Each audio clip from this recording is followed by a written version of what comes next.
How much do you really love yourself? And by that, I mean not being in vain, not being obsessed with yourself. I mean, like, do you talk to yourself nicely in terms of how you look, your body, your weight?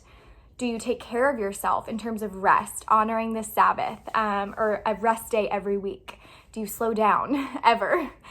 Do you feed yourself spiritually in the Word every day and take care of your body, exercise, drink a lot of water, eat healthy food?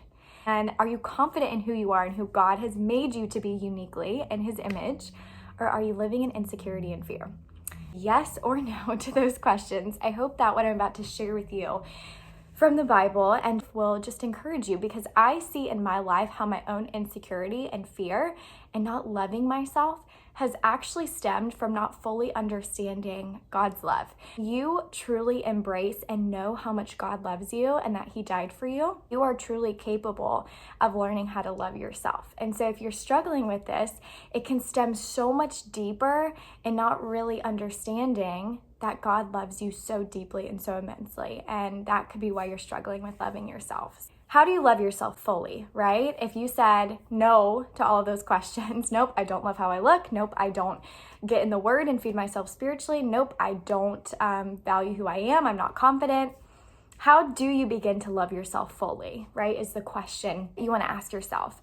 Well, to put it really simply, even though it's not simple, it's very complex, by knowing that God's love for you is endless. And in Psalms chapter 86, verse 15, I was reading this morning, which prompted me to share this, is that God is abounding in love and faithfulness. And so in that psalm, David is actually crying out to God to save him while he's stuck in a situation. And David says in verse 11, "Teach me your way, O Lord, and I will walk in your truth."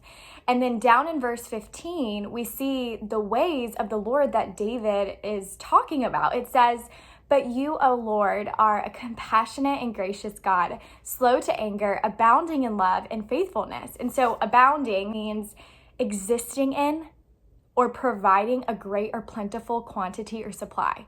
So if God is abounding in love, that means that He's never going to run out of it. There is an endless supply of love for you, for me. There's nothing that you could do to ever earn His love. Like, it's already there available for you. You don't have to earn it. You don't have to sacrifice anything to get it. Like, it is just there for you. You just have to open your heart to it. And if we really want to love ourselves fully, and every day we have to remind ourselves that God's love for us, which is abounding, never ending, never failing, we don't have to do anything to earn it. His love is always there. It's always inside of us if we've accepted Him into our hearts already. So it's reassuring, right, to know that God's love is already yours. And it has been yours since the day that He died on the cross for you so that you could live freely. It's a choice to receive His love so you can learn how to value, respect, and truly love yourself and who He's created you to be. You can't offer God's love to others if you do not open yourself up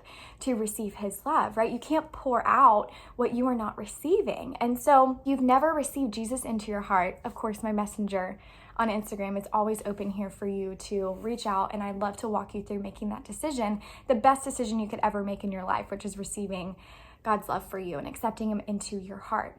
Jesus wants to show you how beautiful, how worthy, how unique you are in His image. And once you truly love yourself, then you can begin to love people around you. Have lots of grace on yourself as you go through this journey of life in every area, because we're not perfect humans and we will mess up. And that's why God is so gracious and loving and forgiving. In a world where society and social media want you to be this way, be who God has called you to be and not the way of this world, because you will never be fully fulfilled and know your worth and your confidence. And you are trying to be the way of this world, and you will continue to be feeling empty if you follow that path. But when you truly understand God's love and can look within and can work through the messiness that you feel and know that God has redeemed you and made you whole and you are beautiful and you are called for so much greater, then you walk in that. And so when people judge you, when they mock you, when they make fun of you, when they say you're ugly, you don't believe it. You don't even receive that, because you know who God has called you to be through His word,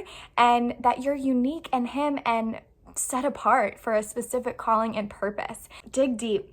If you are feeling like you don't truly love yourself. That stems from not fully understanding God's love. So walk through that every day and speak truth over yourself of who God has called you to be. And if you can do that and start there and renew your mind to that, you will be set free and be liberated from this feeling of always having to be perfect. When you fully embrace God's love for you, then you fully can walk in all that He has for you, His goodness, His blessings, and everything. I'm committed to spreading truth and love and God's grace and goodness and messages straight from His word to you. And I'm willing to dig deep and look at the messy parts of the world trying to be within me. And I'm willing to rip those out and say, this is not of God. I want to become more like Jesus every day. And when you're willing to do that, take a step to live like Him and to love like Him and to just understand who Jesus is because of who the word says He is. Your life will be free and you won't have to live in fear or insecurity or anxiety or worry because you know God's plan for your life and you know who He's called you to be in Him. Write on sticky notes affirmations that you want to speak over your life every day and hang them up on the mirror in your bathroom. Right? You are beautiful. You are set apart from the rest. You are a child of God, and write out those affirmations of truth, because the more that you put that in up here and receive it in your heart, the more that you walk in it and you begin to release all the lies that you have believed about what society and what the world says that you're supposed to be. This message is for the one, and I hope that it impacted you and encouraged you and reached you in some way. Bye.